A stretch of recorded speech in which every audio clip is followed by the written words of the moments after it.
और ख़ासकर हम इमाम मौज़म के साथ पूरी BRS पार्टी ठहरी हुई है और इंशाअल्लाह ताला हम इसके लिए बराबर मुंह तोड़ जवाब देंगे और वक्फ बोर्ड का हम बराबर धरना करेंगे अगर ये चीज़ अगर वापस से लोग इमाम मौज़म। आदाब नाज़रीन, मैं समीना सुल्ताना, तेलंगाना न्यूज़ टुडे में आपका खैर मक़दम है। आइए नज़र डालते हैं आज की अहम खबर पर। वज़ीर दाखिला मोहम्मद महमूद अली, साबिक़ चेयरमैन वक्फ बोर्ड मोहम्मद मसीउल्लाह खान और दीगर अक़लियती लीडर्स ने BRS पार्टी ऑफिस में मुनक़्क़द प्रेस कॉन्फ्रेंस में रियासती हुकूमत से डिमांड किया कि वह इलेक्शन में आवाम से किए हुए वादों को पूरा करे।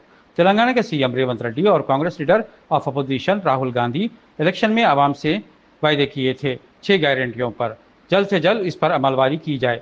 इन्होंने इलेक्शन में तेलंगाना की आवाम से किए गए वादों को पूरा करने की कोई स्कीम को फॉरवर्ड नहीं करा सकते। आज पूरे माइनॉरिटीज के स्कीम पूरे जीरो हो चुके हैं। आज रिसेंटली मुहर्रम में आप देखिए 2 साल से दो मुहर्रम हो चुका है ये हुकूमत आने के बाद से।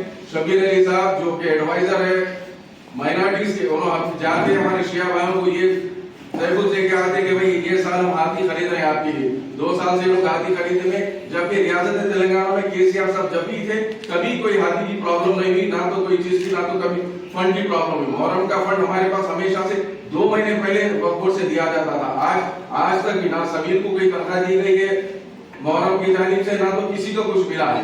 और हमेशा ये 2 साल से देख रहे हैं हाथी का इशू लेकर आके खड़ा किया। मैं खासकर हमारे एडवाइजर साहब शबीर अली साहब से भी गुजारिश करता हूँ कि आप पहली फुर्सत में इमाम मौज़म को जो आप इनकम सर्टिफिकेट का दिए हैं, ऐलान कर रहे हैं, आप पहले उसको रद्द करिए, वरना ये फॉर्म अब जाग चुकी है। आप लोग की जितने हरकत है लोग देख रहे हैं, बाशऊर हो चुके हैं। अब ये फॉर्म किसी के बारे में सोचने वाली नहीं है सिवाय KCR साहब के, क्योंकि KCR साहब एक वाहिद हुक्मरान थे जो मुसलमानों के लिए इतना किए और ये मुसलमानों के लिए किए बोलकर आज कांग्रेस पार्टी ये चीजों को उनकी रुका रही है। शुक्रिया।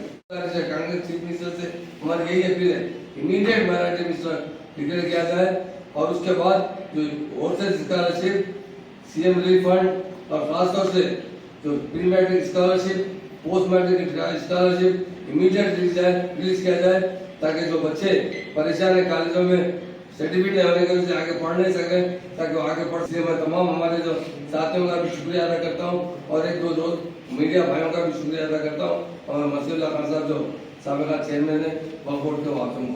तब तक के लिए हमारे चैनल को लाइक, कमेंट, शेयर और सब्सक्राइब करना ना भूलें। अल्लाह हाफिज़।